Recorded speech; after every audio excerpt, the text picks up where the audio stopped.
Oi gente, tudo bem? Bem-vindos para mais um vídeo e esse vídeo é mais um da série falando sobre serial killers.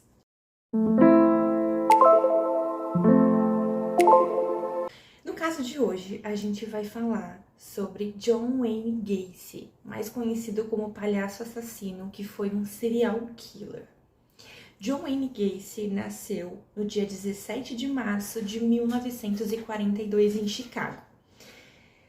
Ele foi acusado de torturar, estuprar e matar ao menos 33 adolescentes entre 1972 e 1978. Gacy passou a infância dele inteira tentando agradar o pai, que era um pai muito severo.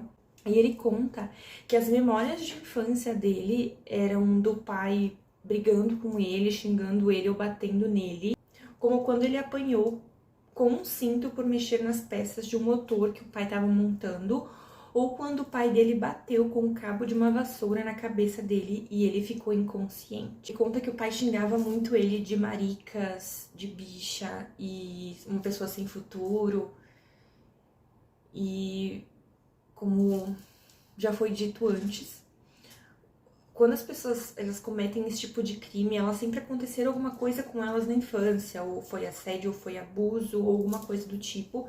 Então aí ele apanhava muito do pai dele e ele sofria tanto físico quanto psicologicamente por essas agressões do pai.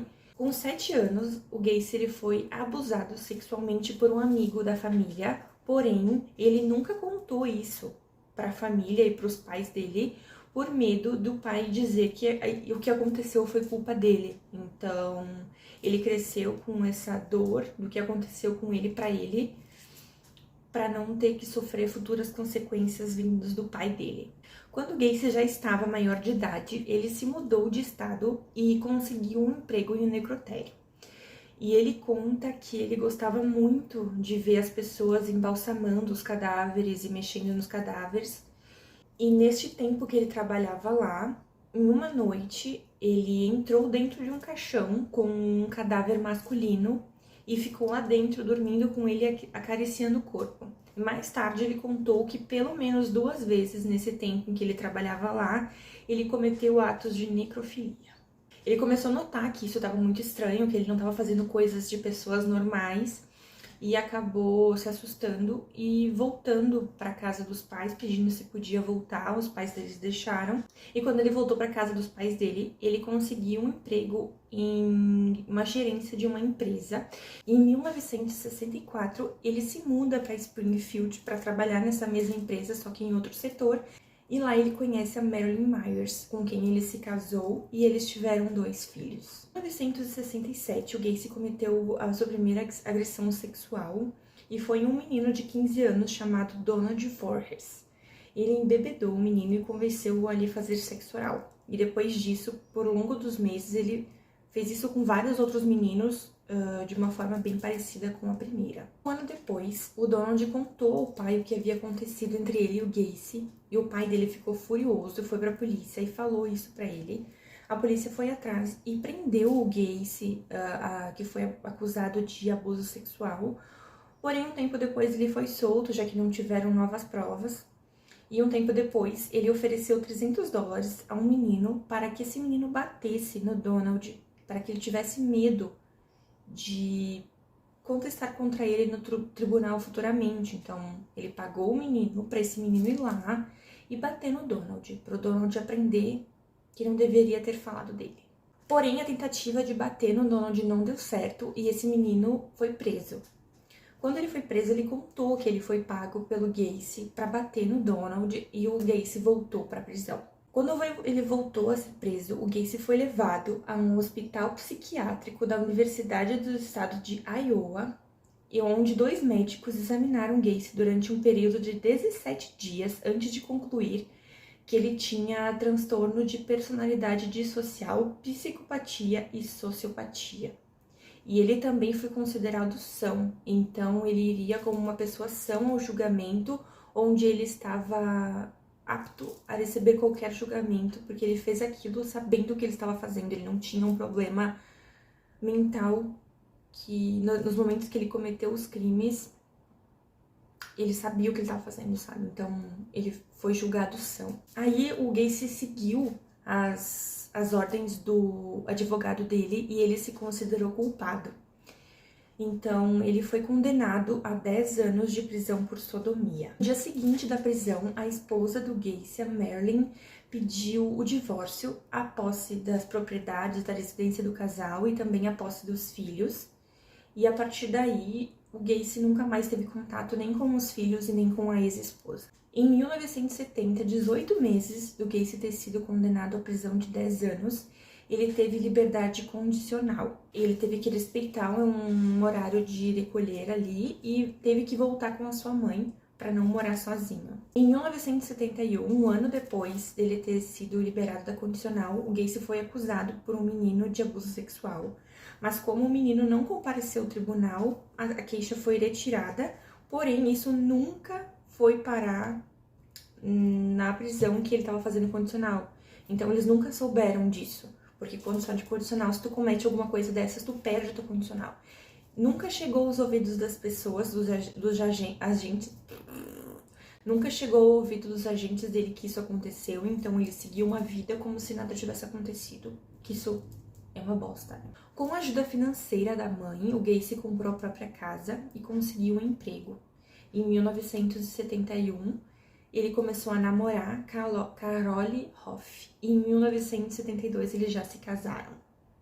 Logo após o casamento, o Gacy largou o emprego e ele começou o próprio negócio, que era de construção. Então, eles construíam casas e ele tinha alguns funcionários que trabalhavam para ele. Em 1973, ele e um empregado, que era um jovem, eles foram viajar a trabalho e lá ele abusou sexualmente desse menino.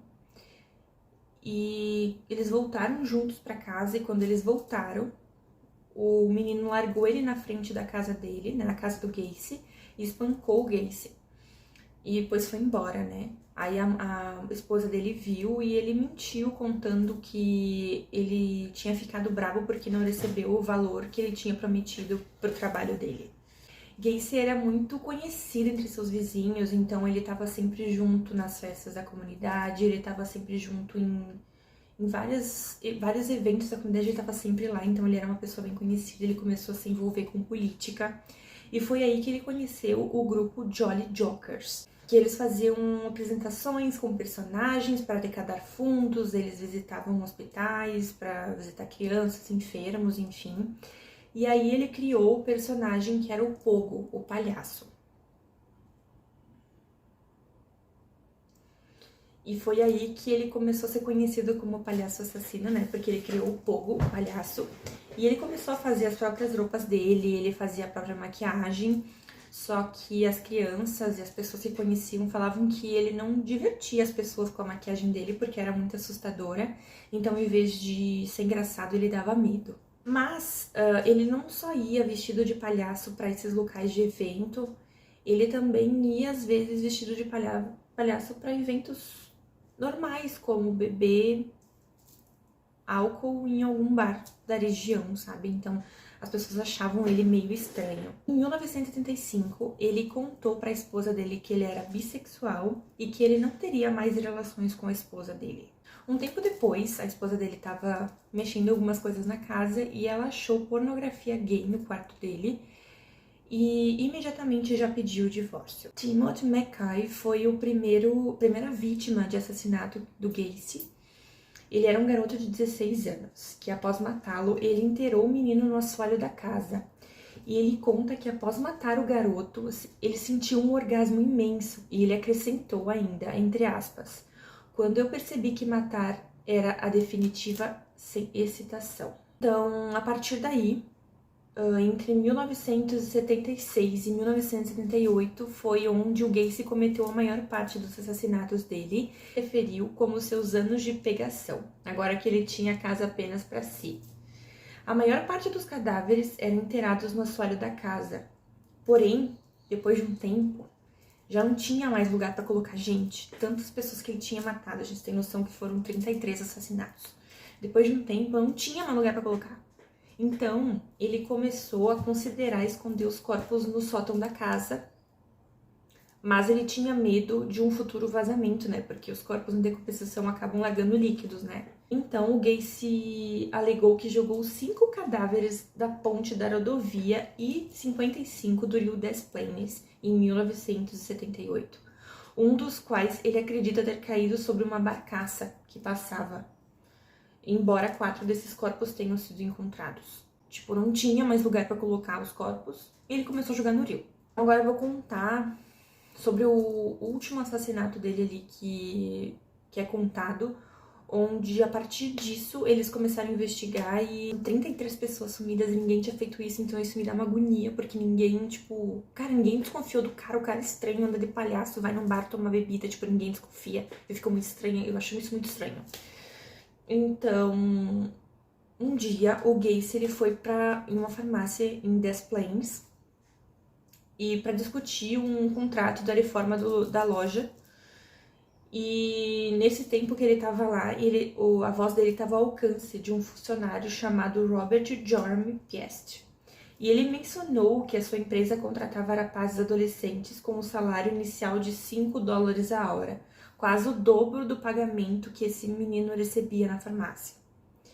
Então esse menino saiu do trabalho e contou para a mãe dele que tinha um empreiteiro que estava contratando e estava pagando super bem, e ele ia fazer uma entrevista. E depois disso, o Robert nunca mais voltou. Gacy foi interrogado e negou ter falado ou ter visto o Robert. Mas a partir daí a polícia começou a desconfiar muito, porque o dono da farmácia contou que esse menino estava lá quando o Gacy falou que tinha que contratar, né? E como ele falou pra mãe que ele tinha ido ver um empreiteiro, eles estavam meio que ligando a situação. E a polícia, por estar desconfiando, dedicou 2 viaturas para seguirem o Gacy 24 horas por dia. Durante essa investigação, enquanto os policiais seguiam o Gacy, a polícia recebeu várias ligações de várias pessoas que afirmavam o desaparecimento de vários jovens da região. E a polícia estava cada vez mais ligando isso ao Gacy, mas não tinha provas. Depois de tantas denúncias, a polícia conseguiu um mandado de busca, porém não encontraram nada na casa dele a não ser o cheiro de podre, que um dos policiais falou que poderia ser de cadáveres em decomposição. Na noite de 20 de dezembro, Gacy foi até o escritório dos seus advogados e começou uma confissão sobre todos os seus crimes. Quando lhe pediram sobre Robert, ele disse: "Este menino está morto, ele está em um rio." Algumas vítimas ele se referiu pelo nome, e grande parte ele considerava como prostitutos, michês, mentirosos, ao quais ele se daria o truque da corda. Um truque que ele usava para matar algumas pessoas. Após várias horas de confissões, Gacy se retirou do escritório, mas a polícia e os advogados suspeitavam que ele ia cometer suicídio. Então, eles manteram ele sob custódia enquanto eles faziam um novo mandado de busca para poder ver a casa dele virar a casa dele dos pés à cabeça para achar alguma coisa lá. Munidos de um mandado de busca legítimo, a polícia foi para a casa de Gacy e abriu o chão e o policial entrou no piso, que era bem pequenininho, tipo, tinha 11 por 8 metros quadrados, assim. Ele começou a escavar. E na primeira escavação que ele fez, ele já começou a achar um corpo. Imediatamente ele gritou aos investigadores que podiam acusar o Gacy de assassinato. E esse policial que estava lá se chamava Daniel Gente. E ele disse assim: "Esse lugar está cheio de crianças." Nas primeiras horas do dia 22 de dezembro de 1978, o John Wayne Gacy confessou à polícia que, desde 1972, ele cometera de 25 a 30 assassinatos. E daí eles começaram a interrogar ele sobre como ele fazia, e ele conta que as vítimas eram atraídas à casa com promessa de emprego na empresa dele ou com uma oferta de sexo por dinheiro. Mas na casa de Gacy, as vítimas seriam algemadas ou de outra forma amarradas, depois estupradas e torturadas. Para abafar os gritos de suas presas, o Gacy colocava pedaços de panos ou itens pessoais dessas pessoas que ele estava abusando na boca delas. Então muitas acabavam morrendo asfixiadas porque ele enfiava o garganta abaixo as coisas. Muitas das vítimas eram estranguladas com o torniquete, que é o tal do truque da corda, que o Gacy se referia. E, eventualmente, a vítima, ela convulsionava por cerca de 2 horas e depois morria. Depois de passar por esse... Nossa, a gente só sofreu muito, assim, dá até os arrepios, assim. O julgamento se iniciou no dia 6 de fevereiro de 1980, no qual Gacy foi acusado de 33 assassinatos. Depois de mais de um mês de julgamento, de muitas pessoas que foram no tribunal falar, enfim, de muita coisa que aconteceu, o Gacy foi condenado à morte por 12 assassinatos que ele cometeu e foi encaminhado para ficar no corredor da morte por 14 anos. Então, na manhã de 9 de maio de 1994, o Gacy foi transferido ao Centro Correcional de Menard para o Centro Correcional de Stateville, em Crest Hill, para ser executado. Então, como a gente sabe, todos os condenados à morte, enfim, eles têm direito a uma última refeição. Então, na última refeição do Gacy, ele pediu um balde de frango do KFC, uma dúzia de camarões fritas, batatas fritas, morangos frescos e uma Coca-Cola Diet. Pra equilibrar, né? O processo de execução ele durou em torno de 18 minutos e as suas últimas palavras foram: "Beije meu rabo". Tocante, né, gente? Tocante. Um dos promotores do julgamento de Gacy, William Kunkel, disse: ele teve uma morte muito mais fácil do que qualquer uma de suas vítimas. Então, é bem tocante, assim, porque ele fez muitas pessoas sofrerem. Tirando essas 33 que ele assassinou de um jeito bem cruel, que devem ter sofrido muita dor. Ele também machucou muito a família dessas pessoas, assim, que gente, ficou muito tempo essa investigação. Tipo, começaram a notar os desaparecimentos em 1972. E ele foi julgado em 1994. Então, tipo, é muita gente desaparecida há muito tempo. Deve doer muito, eu não consigo imaginar. Eu tenho uma curiosidade pra falar pra vocês agora pra terminar o vídeo. Durante esses 14 anos que o Gacy esteve preso, ele pintou diversos quadros. Ele pintava como hobby e como forma de ganhar dinheiro, e ele já chegou a ganhar cerca de $120 mil em quadros. Em os quadros que hoje em dia estão valendo muito dinheiro, assim. E muitos foram vendidos, leiloados na época, e muitas pessoas que compraram queimaram ele, sabe? Como forma de protesto, tudo o que ele já fez. Espero muito que vocês tenham gostado desse vídeo. Deixem aqui o seu like, curte, comenta pra mim, se inscreve no canal pra me ajudar muito. Cada like, cada visualização me ajuda horrores, gente, vocês não têm ideia.